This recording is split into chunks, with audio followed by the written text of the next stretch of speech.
My uncle and aunt came to visit me here in Atlanta. We got to talking about all sorts of general things, you know how family is, but we somehow ended up on the topic of the strange and supernatural.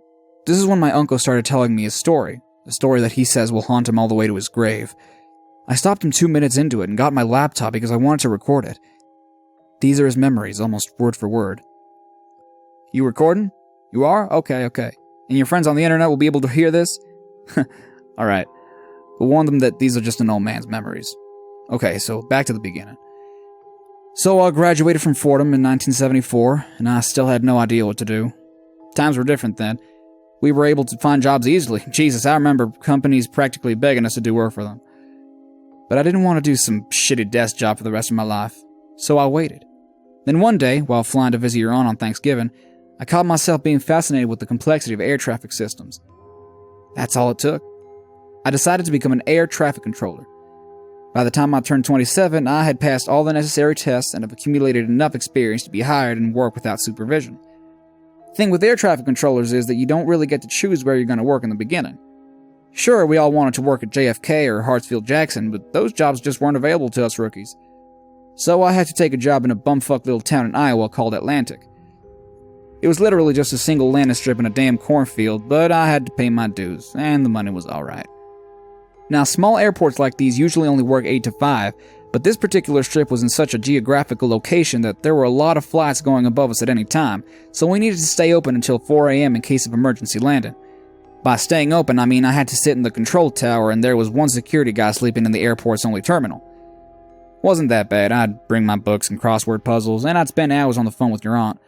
You know how they say that air traffic controller is the most stressful job in the world? Well, I was bored 99% of the time, and that 1% was guiding small Cessnas into my cornfield airport. So why am I telling you all this? Well, about 3 months into my job, something started happening. Something that even today I can't really... I'll save you the talk about the supernatural, but what happened at that airport just ain't right. February 20th, 1979. I remember it like it was yesterday. It was your regular winter night in Iowa. Winds freezing and cold, but no snow. I was supposed to work until close, although we didn't have any flights scheduled. Around 1 a.m., I received a radio message from a small Cessna about 30 miles from the airport. They were having a really bad snowstorm up in Omaha and needed to land here in Atlantic. I guess being open late was justified after all. I got my binoculars out, verified the visibility, and started guiding the aircraft. Though it was really windy out there, they managed to touch down.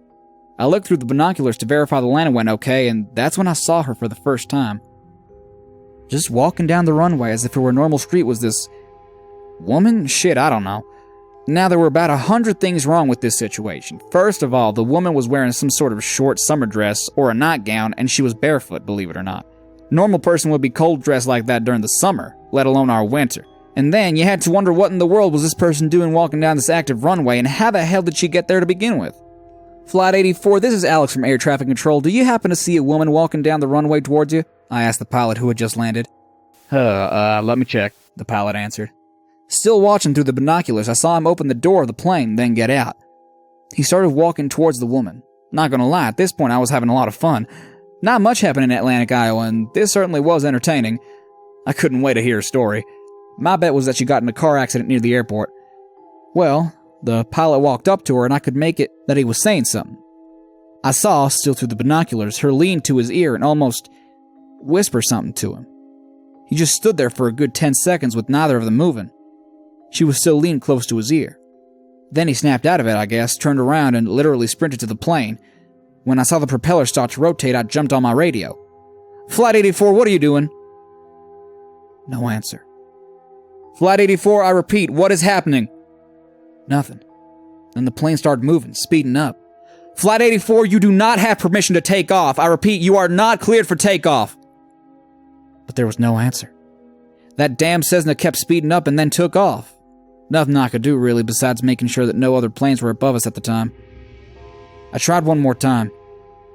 Flight 84, this is Air Traffic Control. What the hell is happening? And then my radio started making white noise.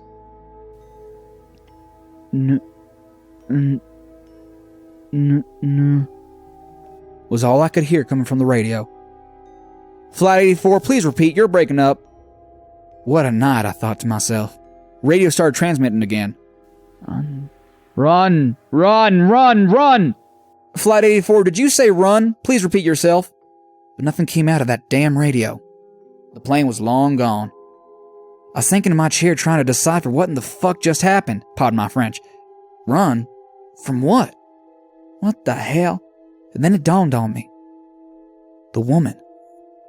I grabbed the binoculars. She was looking straight at me. Good 200 yards away at night, she was somehow looking straight at me, eyes open so wide, it's hard to explain what she looked like. I guess you know how when someone is super surprised, their eyes widen? Like when you startle someone and their eyes just go so wide, some sort of defense mechanism, I suppose. That's how she was looking. Straight at me. What in the world? I mumbled. At that moment, she started running towards my tower. Like, not jogging, but really running. Still looking straight at me. I swear to you, goosebumps ran all over me like 10,000 cold ants.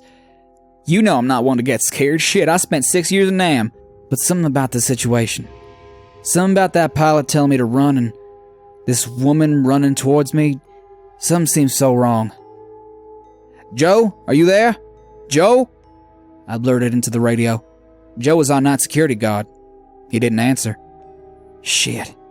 I looked through the window just in time to see the woman run to my tower. I heard the door downstairs slam open. I honestly didn't know what to do. This wasn't a rational situation, you know. If it were some sort of terrorist or whatever, I'd know what needs to be done. But was this situation malicious? It was certainly strange, and that exact weirdness, the not knowing what's happening, is what made me run into the bathroom and lock the doors. As I turned the lock, I heard the control room doors open. You know how in your generation's movies you just hear quiet footsteps of some invader slowly looking for you? And then the shadow shows up under the door? Well, this was the opposite. As soon as those doors opened, chaos began. I tried peeking through the keyhole, but all I was able to see was fast shadow running across the room, accompanied by tremendous noise. I swear I was so shocked that at one point I nearly opened the door just to see what was causing all this. Then, a hard slam into the bathroom door had me nearly fall on the floor. And then nothing. Silence.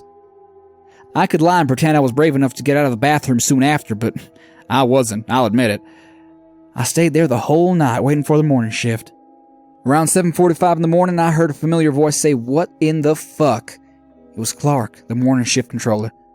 I opened the door to see a scene so twisted that even to this day I remember every detail. The control room was nearly totaled. Radios ripped out, papers and manuscripts everywhere, radar screens smashed into pieces. When the police came, I gave the full report. It took 11 days to repair all the equipment and get the room fully functional. The security guard on duty that night was fired. They even started considering installing security cameras. I know. Today that seems like a normal thing to you, but it wasn't back in the day. Police had no idea what to make of it. They just urged us to report anything suspicious.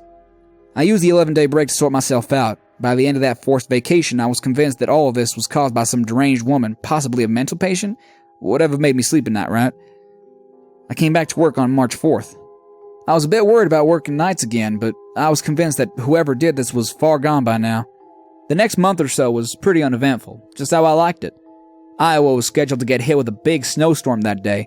Most of the flights were grounded, but some were still in the air, and I had to work. I hated it because if we did get hit with heavy snow, I'd probably end up being stranded. I wish that was the worst thing that happened. At around 11 p.m. that night, when it was already snowing big time, I received a radio message from a small private jet that was some 50 miles away. They were getting caught in heavy winds, and the pilots wanted to land on our airport immediately. Now, jets like this would traditionally be way too big to land at our strip, but the emergency like this called for overriding of guidelines. Flight 676, you are cleared to land, but we have to remain in contact at all times. This strip's pretty short. Do you acknowledge? Sure thing. Let's just put this puppet down, shall we? The pilot said. It was snowing heavily by that point. Thankfully, we had a cleanup crew de-ice and clean the runway before they headed home, so it was still in decent condition. Again, back then, we were way more relaxed about the rules. I took a look at the strip just to make sure it was clear. And out of nowhere, just when I forgot about her, she appeared. She was just slowly strolling down the strip about 100 yards away from the tower. Her bare feet slowly moving across the freezing asphalt. The worst part about it, she was looking straight at me again. Again with those crazy fucking eyes. This is when I realized the most disturbing thing about her was she wasn't blinking. I was looking at her for a good 2 minutes, winds and snow blasting in her face, and she wasn't blinking. It was almost as if she didn't want to lose a fucking millisecond of looking straight at me. Oh God. Flight 676, maintain, I repeat, maintain the altitude until further communication. Traffic control, this is 676. That is a negative. We cannot maintain with headwinds like this. We have to land. Are we clear? We are 6 minutes away. I couldn't risk the lives of people up in that plane. I had to land him despite this, whatever this was, walking down the runway. Cleared to land, 676. I put down the radio and looked through the window. She was now some 10 yards away, coming closer to the tower. Though I shouldn't, under any circumstance, leave the control room, I ran down the first floor and locked the outside door. I knew she was close and I knew she was coming. When I got back to the room, I heard the radio. Control tower, we are approaching the runway. Please advise. Rotate 3 degrees right. Acknowledge. Copy that. We see the lights now. See you soon. I looked up through the window and could see the plane in the distance. There was no trace of the woman on the runway. I sighed a breath of relief. I was going to deal with this issue after the jet safely landed. At that moment, a loud noise broke through the tower. I didn't want to believe it, but I was afraid that the first floor door had slammed open. How the hell? I locked it. I know I did. And then, goosebumps overcame me again, almost as if my body could feel something that I couldn't. My first instinct was to lock myself in the bathroom again, but I couldn't. I couldn't leave the radio. Footsteps in the metal stairs were getting louder. She, I assumed it was her, wasn't running at least. But the violent sound of footsteps made me think she was, slamming her feet into the ground with every step she made? 676, this is traffic control. I have visual confirmation. Clear to land. I heard the control room doors open. This is when I realized how afraid I was. You know, I'm almost 70 now, and I'm not embarrassed to admit how scared I was at that moment. Matter of fact, I was so scared I couldn't even turn around, if you can believe that. I just couldn't face whatever was behind me. This was very unusual because I was always very composed and rational. Always, whether it was being stuck in a ditch in Vietnamese jungle or being nearly hit by an 18-wheeler on the highway. Always calm. And there I was, staring straight at my radio, unable to turn my head and face it. I'm sure your friends on the internet will laugh at how I reacted, but I guarantee most of you would behave the same. Your body just doesn't behave normally when terrified. Traffic control, 30 seconds out. Here we go. Came from the radio. I slowly pressed the talk button on the radio, my teeth literally chattering. All clear, I muttered. Then I felt a cold breath on my neck. She was behind me, breathing slowly into my neck. I could feel the lips move up my ear. You know how when you were a kid and someone was messing behind your back, making funny faces or bunny ears, and you could somehow feel it? I could feel the mouth an inch from my ear, though I couldn't even see her with the corner of my eye. I was still nearly paralyzed. I admit I used to be ashamed of my inability to act in a surreal situation. But now when I look at it, no one can tell me they'd react any differently. It just wasn't an earthly situation, you know? Come down to field. Come down. The whisper crawled into my ear. You'd normally think that hearing a voice would somehow diffuse a situation, or at least brush away any thoughts of supernatural, but that voice was so different than anything I'd ever heard. I'm not a writer, so I can't explain it. It was cold, inhuman even. But what scared me the most was the anger I felt in it. Though she whispered, I could feel the rage, and I don't even know how to put it into words. Her voice lacked something that every other voice had. I don't know. Touchdown. Traffic control 676 is on the ground. Hope you have some hot chocolate ready. The woman behind me snapped back, and I heard what I assumed was running. I forced myself to turn around just in time to see her running out, barefoot. 676? Welcome, I made myself say into the radio. Though my legs were still foreign to my body, I propped myself up and looked through the window. I was expecting to see the woman running out, but she was nowhere to be seen. I thought she was still in the building. This time I managed to get the security guy on the radio, and he showed up a few minutes later. He did a full walkthrough of the tower, but no trace of the woman. I started feeling relieved only when the police showed up. They thoroughly searched the building with no success.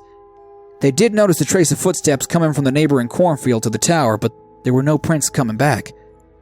Imagine my situation at the time. Just take a second to think about it. You're the only one to ever see this woman. I'll call her a woman. I wouldn't be surprised if the police started thinking that I was hitting the bottle during work. I decided to keep it to myself until I could prove that there was this person disrupting or haunting the airport. I couldn't really quit, and honestly, would you? Probably not. I mean, yes, these were two absolutely surreal experiences, and I did feel some sort of intangible hazard, but I didn't think my life was ever in danger. I decided to stick with it, Winter was almost over anyways. Spring brought more horror than winter ever could.